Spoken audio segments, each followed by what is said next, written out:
Hi, I'm Zach Estrada. What do you do if you're a college newspaper trying to decide whether or not to build your online presence? Some editors at some of Boston's student newspapers say students prefer to pick up the newspaper in a printed format.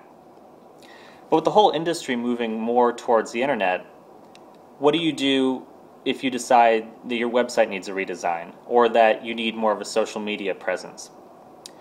Well, the short answer is there's no one answer. In fact, there are a lot of ideas that don't necessarily work for a specific campus. And these editors are telling me that as far as an online presence is concerned, it's still a work in progress and that there is no one path that works well for everyone. As you're a student out of school, if you see a student newspaper, the first thing you're going to do is pick it up. And maybe that's just my opinion. I know, like, any school I'm at, like, if I see a school newspaper, I'm going to pick it up and look at it. Just because it's interesting, you know, it's got this insight to student life that no other news source you can get online is going to have. And I think this year, for the first time, we as a newspaper are thinking about our website as a separate entity from our print edition. I mean, it's the easiest way for me to explain it is by the publications that I think that we're influenced by. I look a lot to the way that the New York Observer, for instance, uses its website. We unfortunately haven't gotten there yet where we have separate blog channels or anything like that.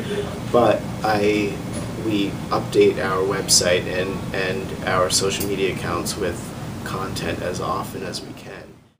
We're trying to put more of a focus on multimedia the last semester or two because obviously that's where journalism is headed. It's a work in progress, I'll put it that way. Everybody has seen the stories right as we're getting ready to wrap up, usually around 2 or 3 o'clock in the morning. Usually it's my job this semester to update the homepage, Twitter, Facebook, send out some stories, as well as our newsletter. And lately throughout the day we've been putting a focus on tweeting links, you know, intermittently throughout the day. That way people actually are awake to read them as opposed to me in the middle of the night tweeting them when nobody's asleep, when nobody's awake. A lot of times will be tweeted at in response to a link, and you just kind of think, how did they find our story on our website? You know, usually if kids want to read the Daily Free Press, they'll pick it up on campus somewhere along their day. And then there's other times they actually end up with the stories online, and it's fun to think about how they might seek those. Honestly, I don't think the way we've run our website has affected the print edition too much. Personally, my friends, I believe, are more likely to read the print edition just because they see it. You know, we have it in most of, all of the academic buildings, I guess, newsstands, and they can just pick it up on the way from class back to the dorms and read a few stories. I try to post as many, retweet stories from the Beacon or, reshare posts on Facebook so my friends see it. We want to push our readership towards the online side. Picking up the paper is great. I love when I see people picking up the paper. I'm sure our advertisers love when people pick up the paper.